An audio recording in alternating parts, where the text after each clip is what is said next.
Breaking news अहम खबर से आपको आगाह करते चलें। ताज़ा तरीन खबर, अटक शहर और गिरदनवा में ज़लज़ले के शदीद झटके महसूस किए गए हैं। इस्लामाबाद और रावलपिंडी में भी ज़लज़ले के झटके महसूस किए गए हैं। पाकिस्तान में गुज़िश्ता 48 घंटों के दौरान ये आने वाला तीसरा ज़लज़ला है।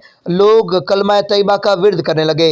इस्लामाबाद और रावलपिंडी में भी ज़लज़ले के झटके महसूस किए गए हैं। इस्लामाबाद और पेशावर के गिरदनवा में ज़लज़ले के झटके, दीर और चतराल में भी ज़लज़ले के झटके महसूस किए गए हैं। रेक्टर स्केल पर ज़लज़ले की 5.5 रिकॉर्ड की गई है। ताज़ा तरीन खबर के मुताबिक अटक शहर और इसके गिरदनवा में भी ज़लज़ले के झटके महसूस किए गए हैं। पाकिस्तान समेत आज़ाद कश्मीर, इंडिया, ताजिकिस्तान और अफ़गानिस्तान में ज़लज़ले के शदीद झटके रेक्टर स्केल पर मैग्नीट्यूड 5.5 बताई गई।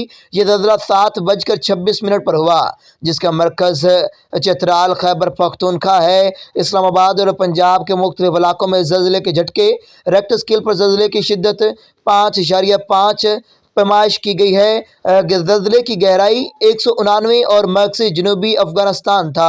ज़लज़ला पैमा मरकज़ कलर कहार और गिरदनवा में भी ज़लज़ले के झटके महसूस किए गए हैं। अहम खबर दे रहे हैं, एक और अहम खबर है साथ में। शेखुपुरा में भी ज़लज़ले के झटके महसूस किए गए हैं। लोग कलमा तैयबा का विर्द करने लगे। सदर गोगीरा और गिरदनवा में भी ज़लज़ले के झटके महसूस किए गए हैं। हमारे नुमाइंदा के मुताबिक ओकाड़ा और लाहौर में भी ज़लज़ले के झटके महसूस किए गए हैं।